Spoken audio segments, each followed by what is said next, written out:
Bayangkan, saat ini kamu lagi naik motor di jam 2 malam. Jalanan sepi banget, gak ada kendaraan lain, gak ada CCTV, dan jelas gak ada polisi.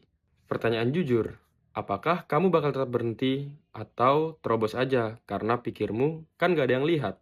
Kalimat kecil seperti "kan gak ada yang ngelihat" tadi itu merupakan salah satu pintu masuk ke pertanyaan paling mendasar, yakni mengapa warga negara harus taat hukum? Apakah kita taat kepada hukum karena cuma takut ditilang atau ada kewajiban moral yang lebih dalam? Di video kali ini, gue bakal bedah nih pertanyaan mengapa warga negara harus taat hukum. Filsuf besar Jerman bernama Immanuel Kant punya formula terkenal untuk menguji apakah tindakan kita etis atau enggak, yang dinamakan imperatif kategoris. Kant berkata bahwa bertindaklah seolah-olah aturan dari tindakanmu akan menjadi hukum yang universal bagi seluruh orang. Coba kita terapkan ke kasus yang tadi. Kalau kamu merasa boleh untuk menerobos lampu merah saat kondisinya sepi, bayangkan kalau 270 juta masyarakat di Indonesia memiliki pola pemikiran yang sama. Aturan lampu merah akan kehilangan nih kegunaannya dan juga sistem hukum lalu lintas akan runtuh seketika. Jadi, alasan pertama kenapa kita harus taat hukum adalah karena menjadi kewajiban yang rasional. Ketaatan kita menjaga agar hukum tidak berubah menjadi formalitas yang tidak berguna. Alasan yang kedua berhubungan dengan social trust atau kepercayaan sosial.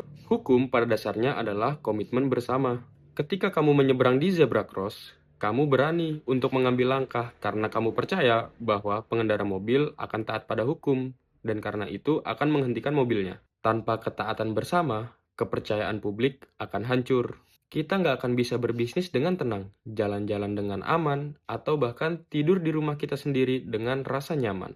Ketaatan hukum adalah mata uang yang kita bayarkan untuk membeli rasa aman dan kepastian hidup di tengah masyarakat. Banyak orang yang mengira kalau kita taat hukum berarti kita itu dikekang atau bahkan dijajah oleh berbagai macam peraturan. Tapi, filsuf bernama Jean-Jacques Rousseau mengatakan hal itu sebaliknya.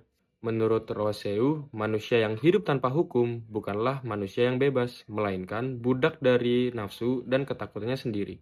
Ketika kita sepakat menaati hukum yang dibuat secara adil demi kepentingan bersama, kita sebenarnya sedang melatih kebebasan tertinggi kita, yaitu kebebasan bertindak atas dasar rasio dan moralitas, bukan yang sekedar impuls atau kekanak-kanakan. Jadi, kesimpulannya, kita taat hukum bukan takut pada sanksi atau takut pada polisi, melainkan karena kesadaran moral bahwa ketaatan kita adalah fondasi dari kebebasan dan kedamaian bersama. Jadi, kembali ke pertanyaan awal tadi, kalau kamu yang jadi pengendara motor di jam 2 pagi, apakah kamu bakal tetap menerobos lampu merah atau menaatinya?